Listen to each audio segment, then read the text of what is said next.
আসসালামু আলাইকুম রহমতুল্লাহ। যে পাপ আকাশকেও কাঁদায়, ইসলাম এমন জুলুমকে কঠোরভাবে হারাম ঘোষণা করেছে।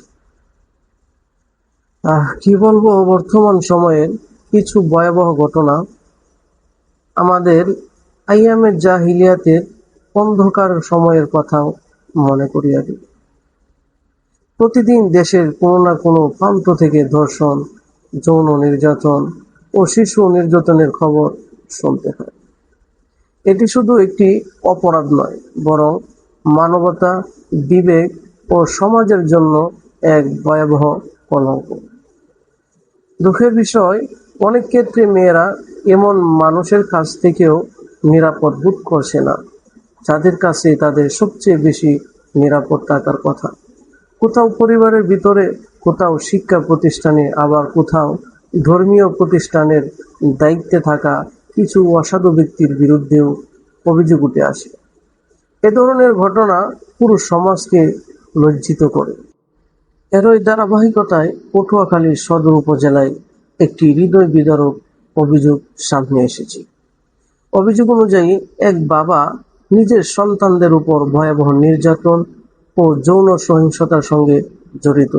এমন অভিযোগ শুনলে প্রতিটি বিবেকবান মানুষের হৃদয় কেঁপে ওঠে। ইসলামের সন্তান আল্লাহর পক্ষ থেকে এক মহামূল্যবান আমানত। তাদের ভালোবাসা, নিরাপত্তা ও সঠিকভাবে লালন পালন করা প্রত্যেক পিতামাতার দায়িত্ব। জুলুম বা নিপীড়ন ইসলামের সম্পূর্ণ হারাম, জঘন্য কবিরা গুনাহ এবং মানবতার চরম লঙ্ঘন। আল্লাহ তাআলা জুলুমকারীদের সম্পর্কে সতর্ক করে বলেছেন, তারা যেন কখনো মনে না করে আল্লাহ তাদের কর্ম সম্পর্কে গাফেল।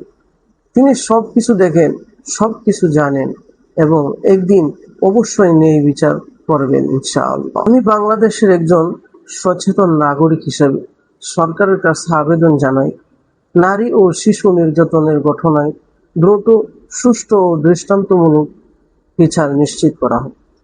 আইনে যে সর্বোচ্চ শাস্তির বিধান রয়েছে তা যথাযথভাবে কার্যকর করা হোক, যাতে অপরাধীরা আর কোনো নিরীহ মানুষের জীবন ধ্বংস করার সাহস না পায়। আসুন আমরা সবাই দোয়া করি, আল্লাহ তাআলা আমাদের দেশের সকল শিশু ও নারীকে হেফাজত করুন, সকল জালিমকে হেদায়েত দান করুন অথবা তাদের ন্যায়সঙ্গত শাস্তির ব্যবস্থা করুন। আল্লাহ তাআলা আমাদের সমাজকে এই ভয়াবহ ফিতনা থেকে রক্ষা করুন, আমিন। আপনারাও যদি মনে করেন বা আপনাদেরও যদি মনে হয় নারী ও শিশু নির্যাতনের বিরুদ্ধে কঠোর বিচার নিশ্চিত হওয়া উচিত, তাহলে কমেন্টে আপনার মতামত জানান এবং ভিডিওটি শেয়ার করে সচেতনতা ছড়িয়ে দিন। আসসালামু আলাইকুম রহমতুল্লাহ।